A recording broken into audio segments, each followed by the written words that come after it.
What's up guys, NepentheZ here and welcome to the Ultimate Team episode number 42.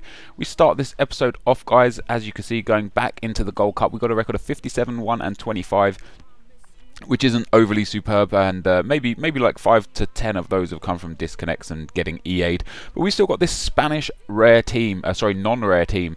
And just once again guys, just to reiterate why I built this team and the Portuguese League team is because each player cost me no more than 300 coins, where only, actually that's not true, like one player on each team costs 350 coins. So some of you are recommending some players that are non-rare that maybe go for like 5, 6, 7, 800 coins, and I am unable to get those because I just wanted to get a discardable team, basically a team where I could play the 7 games and then discard them and make my money back. That was the whole purpose behind this, and we're going to build as many of those teams as possible. So we go back into the Gold Cup guys, and we come up against this guy who's got just a very, very strong BPL team in a 3-5-2. He's got the new transferred Coutinho at cam. He's got Balotelli and Daniel Sturridge up front. And just a few minutes into the game, 6 minutes here, Sturridge shows his pace inside, and Balotelli plays it back into Sturridge, and Sturridge with a right foot shot over the keeper to make it 1-0 after 6 minutes. And this game was actually relatively even, believe it or not. You'll see at the end. I don't know if I show the match stats, but we've got Balotelli here running down the right hand side with this guy. He crosses it into the far post, and Daniel Sturridge is there to put his second goal away, and the defending was just absolutely atrocious on that goal, and almost directly from kickoff. Some really bad defending from me again, a pass just into absolutely nowhere. Look at that for a through ball, and then look at that for a finish. Balotelli with the scissor kick volley into the back of the net to make it 3-0. But like I said, this game was even. I was having chances, and I brought on Jeffren and Varela just to add a little bit of skills and a little bit of pace up front. I put them both as the cam positions because the two cams in this non-rare team are very undesirable, to say the least. But yeah, so I make it 3-1, and then Varela there to make it 3-2. The guy brought his keeper out, but I managed to just pass it backwards towards Varela, made it 3-2, and almost directly from his kickoff again, look at that, a chip through ball to Bojan. Bojan runs through on goal. Bojan takes the shot. Bojan scores in the 85th minute, and then almost as soon as that goal goes in, as soon as we try and get the replay here, the game freezes. Now, I don't know if that's him quitting. I can't imagine it would be because it was 3-3. I don't know if that's a disconnection going. If it is the fact that it disconnected, I'm very fortunate that it happened just after I scored that third goal, because if it happened when I was losing 3-2, I would have got the loss. But in my opinion, I was well on my way to winning that game. Like I said, I don't know if I show the match stats or not. I do.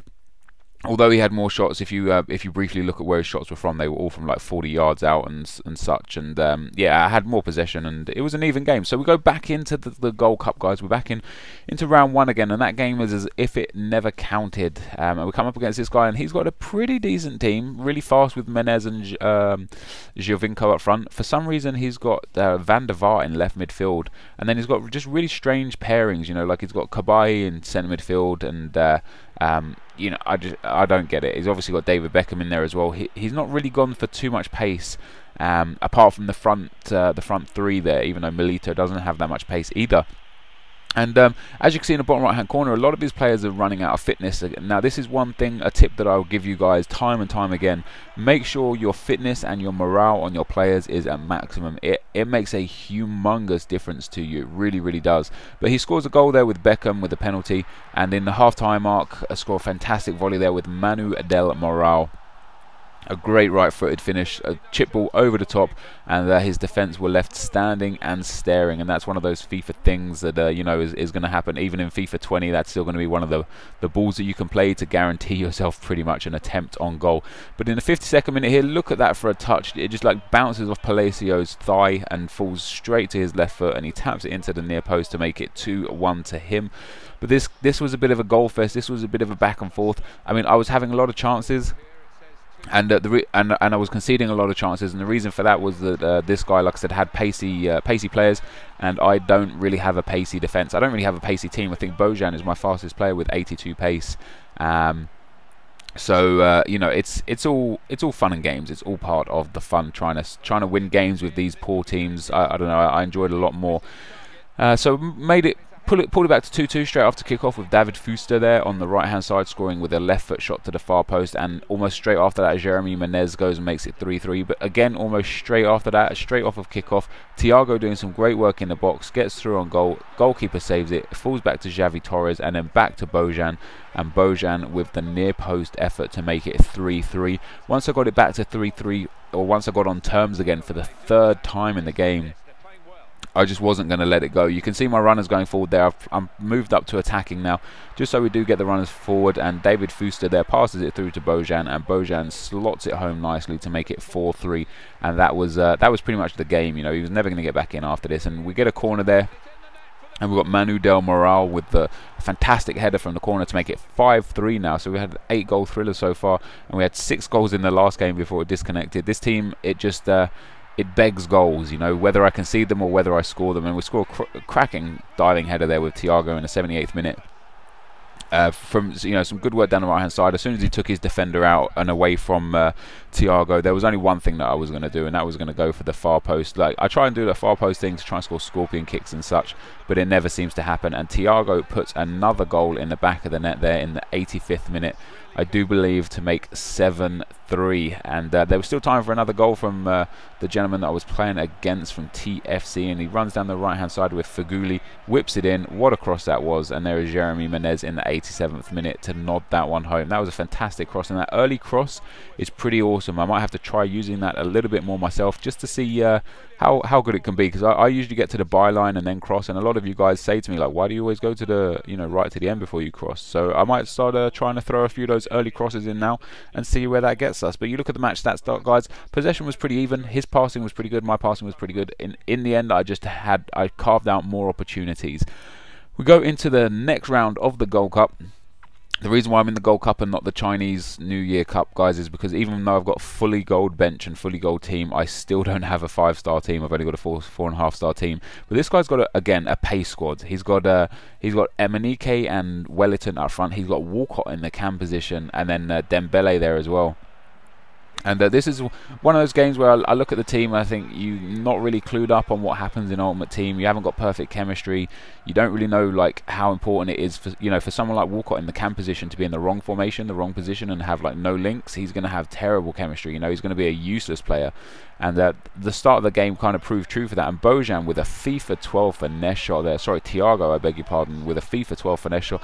Had no idea that would go in, but he managed to curl it right over the keeper, right into the goal. And finesse shots are not something I do much anymore. Score a cracking goal there with Bojan as well. I used to attempt finesse shots time and time again in FIFA 12 because they were the thing, like, it was instinct. As soon as you get to the top of the box, you see if you can finesse shot. In FIFA 13, it's completely different. I never try and finesse shot if I can get to the top of the box. I'll try and skill inside, or maybe do a 1-2 over the top or something like that. And basically, you know, just not finesse shot, but I thought, you know, he was backing off there, so I gave it a finesse shot. It went in, but that made it 3-0. I made it 2-0, and then Bojan went and made it 3-0. But this guy, my defence just fell apart again in the back end of this game, and he pulls it back to 3-3 after me being 3-0 up. And that's never a good feeling. I don't mind throwing away a 1-goal lead or a 2-goal lead if the guy's really good, but throwing away a 3-goal lead, and then look what happens here in the 103rd minute. Etu is through on goal. Etu makes it 4-3 to the man, and he's shushing. He's shushing. You know, nobody likes being shushed. It's one of the most frustrating things ever when you get shushed. And I had Eziko, I think his name is, was already on a yellow card there. Akiza, sorry. He was already on a yellow card, but he gets a straight red for that tackle. No messing about. Just take that guy out, break his legs, get him off the field, and Akiza is gone. And in the 120th minute, we get some typical EA nonsense here. Thiago gets the ball at the top of the box, drills it into the back of the net. 120th minute goal to make it 4-4, and yet another thriller, another cracking game with a lot of goals. Like I said, this team begs a lot of goals and it concedes a lot of goals, and it's crazy. So we're going to penalties, guys. My first penalty there from Varela is dispatched with perfection into the top middle left sort of area of the field. And this guy has Wellington Nem here, and I saved the penalty from Wellington Nem to put me 1-0 up. And after he shushed me, I really wanted to win this game. You know, I really wanted to take the penalty shootout here.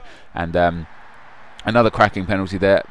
I said to you guys there's some unsavable penalties in FIFA 13, and a few people said all you got to do is flick the thumbstick up to jump and save it. If you actually put it up and right or up and left enough, even if you do the little jump, you're not going to save it. But we go 3-1 up on penalties after I've had 3 penalties and he's had 2. So we're going to look forward to making this hopefully 3-1 after 3 penalties each. And unfortunately, I could not save that. But you know, 3-2 now after 3 penalties each. I'm still in a strong position, and Bojan steps up here for the 4th penalty, and he dispatches it lovely into the top right-hand corner. And now the pressure is on from this guy. He has got to score this penalty, otherwise it is game over, and all of his shushing is useless. And look at that, I save it. It's 4-2 to NepentheZ, and that's it, game over. We go through. Just a cracking match, you know. We went 3-0 up, we went 4-3 down, we fought back, we won on penalties. Everybody's happy. Can't wait to go through to the semi-final of the Gold Cup with this Spanish team, and just hopefully get some more coins and stuff, and that'll be awesome. But you know, EA love to troll, and I'm not going to make it through to the semi-finals, because after that game, as soon as the game is finished, I get this message: the EA servers are unable to process your request at the current moment. Please try again later. And you guys know what that means. That means you got the fucking dick. Anyway, guys, thank you very much for watching. If you would like to hit that like button, that would be awesome. Subscribe to my channel if you haven't already, and leave any comments in the comment section. Thanks very much for watching, and I'll see you next time. Cheers.